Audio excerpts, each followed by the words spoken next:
강화도 조약 이후에 부산, 원산, 인천 이렇게 3개의 개항장이 마련이 되게 됩니다. 그래서 이 개항장을 중심으로 해서 반경 4km 지점이 이 이제 외국 상인들이 무역 활동을 할 수 있는 공간으로 지정이 되게 되고요. 그러다 보니까 개항장과 내지의 상인들을 연결해주는 이 개항장의 객주들이 성장을 하게 되고 이들이 이제 중요한 역할로 등장을 하게 됩니다. 특히 이제 일본 상인들이 영국산 값싼 면직물들을 판매하고 그리고 나아가서는 이제 조선에서 소가죽이나 쌀이나 콩 이런 잡곡들을 이제 대거 가져가는 이런 이제 무역들을 거행하게 되는데요.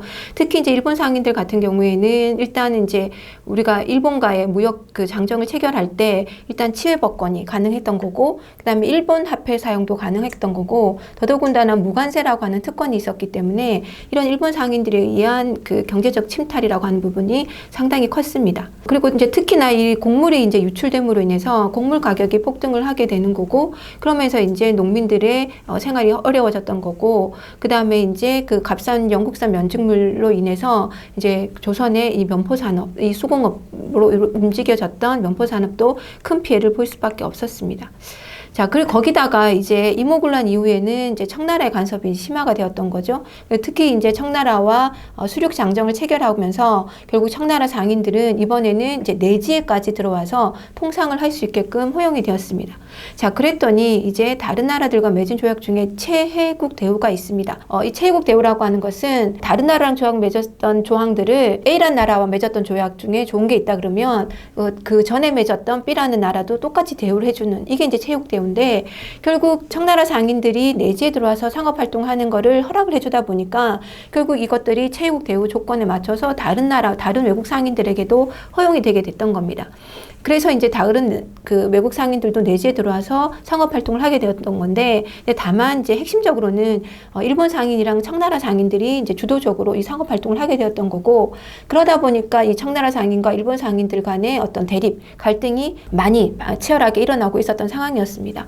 자, 이런 상황 속에서 이제 처음 조약을 맺었던 일본과의 그 조약이 불평등이 심했다라는 것을 인지하고 조선 정부는 일본과 맺었던 그 조일 통상 장정을 이제 수정 하게 됩니다. 자, 그러면서 이제 이때 그동안 없었던 이제 관세를 부과를 하기 시작을 하게 되고요. 그리고 이제 곡물들을 마음대로 이제 일본을 유출하는 것을 금지시키는 방공령을 이제 제정을 하게 됩니다.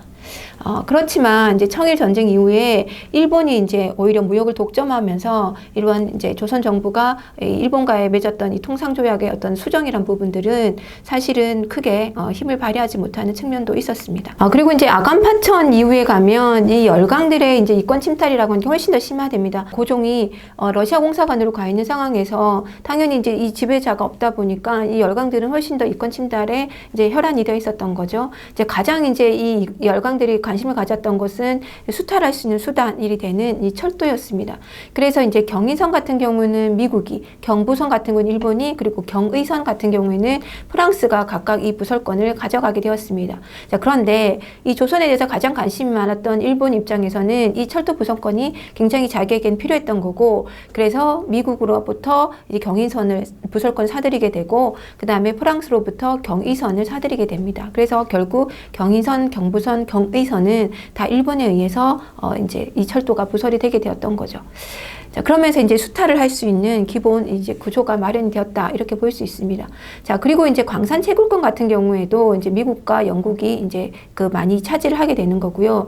러시아 같은 경우는 삼림 체벌권을 가져가게 되고, 그래서 이제 압록강에 두만강 이 국경지대에 이 삼림들을 다 러시아가 가져가게 됩니다. 그런데 이 러시아가 가져갔던 삼림 체벌권은 러일 전쟁 이후에 결국 다시 일본으로 이렇게 기속이 되게 되는 거죠.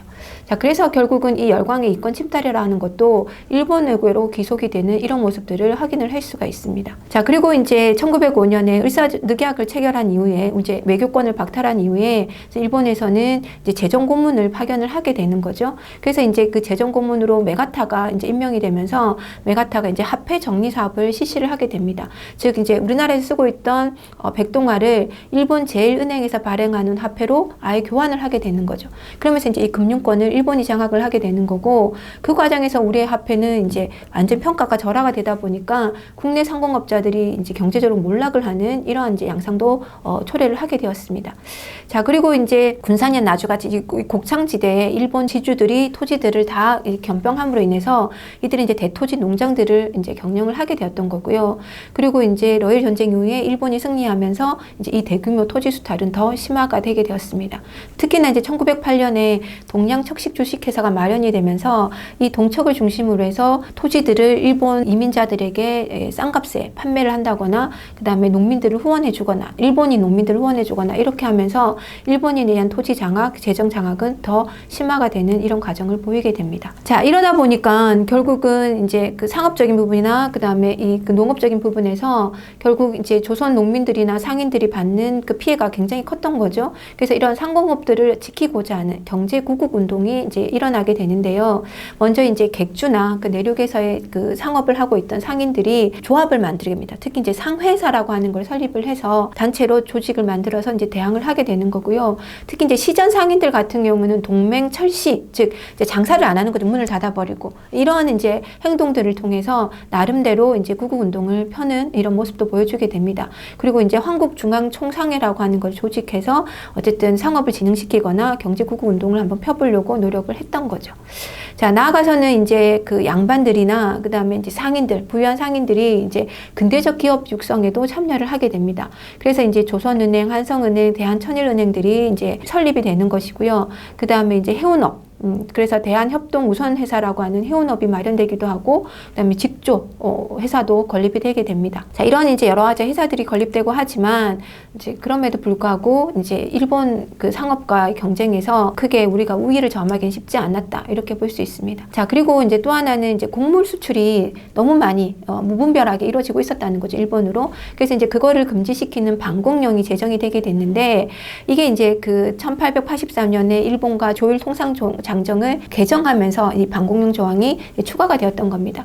그래서 이 반공령 같은 경우는 지방관이 이 곡물에 유출되는 부분을 이제 너무 심하게 유출된다 이럴 경우에는 중지시킬 수 있는 그런 권한이 주어졌던 건데요. 다만 일본한테 1개월 전에 미리 통보를 해야 된다라고 하는 조건이 붙어 있었습니다.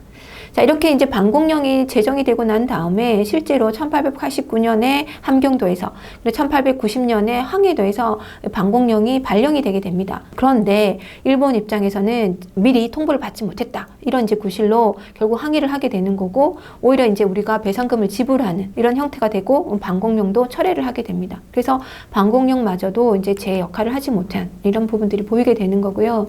또 나아가서는 일본이 이제 아까 재정 고문들 이런 사람들을 파견해서 국가 재정에 관여를 하게 되면서 결국은 이제 강제로 일본에 이제 차관을 도입하도록 이제 강요를 하게 됩니다. 그래서 이제 차관을 도입을 하게 되는 거죠. 그 말은 이제 국가가 빚이 생긴다라는 거고 결국 그래서 이제 이런 국가가 진 빚을 갚자라고 하는 운동이 생기게 되는데요.